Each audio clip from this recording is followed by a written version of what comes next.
The empty lunchbox amazing full story. 1. A quiet observation.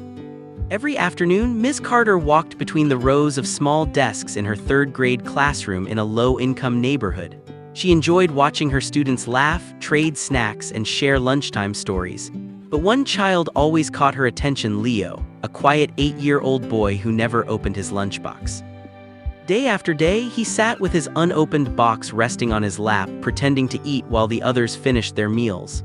At first, Ms. Carter thought he might simply dislike the cafeteria food or was shy, but the pattern continued, and the more she watched, the more she sensed something was wrong. 2. A lunchbox with nothing inside. One Friday, she gently approached his table. "Leo, sweetheart," she said softly, "can I sit with you?" He nodded, eyes lowered. She watched as he slowly unlatched the metal clasp of his lunchbox. The lid lifted with a small creak, and inside there was nothing: no sandwich, no fruit, no snack, not even crumbs. Just empty space. Miss Carter's heart tightened. She had taught for over a decade and she knew the look of silent hunger. But Leo wasn't asking for help. He wasn't complaining. He was simply enduring. 3. A question that broke her heart. "Leo," she asked gently, "why don't you have anything to eat?" The boy hesitated, gripping the lunchbox with both hands. His voice was barely above a whisper. I saved the food for my baby sister." Ms. Carter blinked, stunned. "What do you mean, sweetheart?" Leo finally lifted his eyes. They were filled with a mixture of pride and fear. "At home, there's not always food. Mama works a lot and sometimes there's not enough for everyone. My sister is only 2, she cries when she's hungry. So when I get food here, I take it home for her."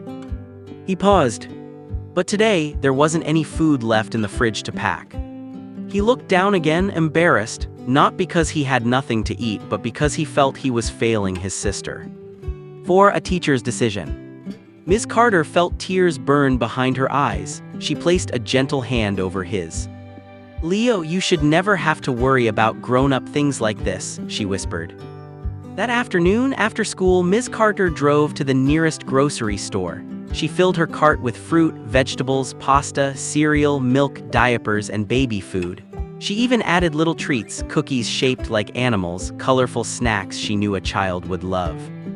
She didn't buy groceries for a few days or a week. She bought enough for a whole year. 5. A family's relief. When Miss Carter knocked on Leo's front door that evening, his mother answered, exhausted, apologetic, and clearly overwhelmed by life's weight. She was working 2 jobs, doing everything she could, but still not earning enough to keep food on the table every day. When she saw the groceries, her eyes widened. I can't accept this," she said shakily.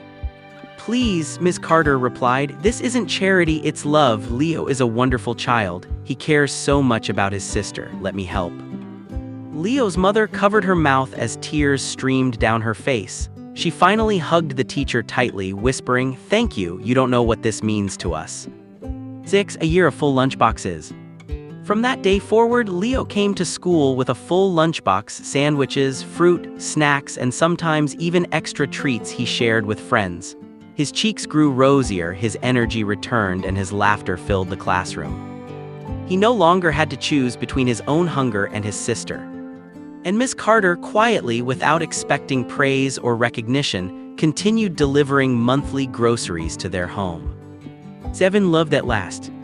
Years later, Leo would remember his teacher not just as an educator, but as the person who saw him, understood him, and stepped in when he needed it most.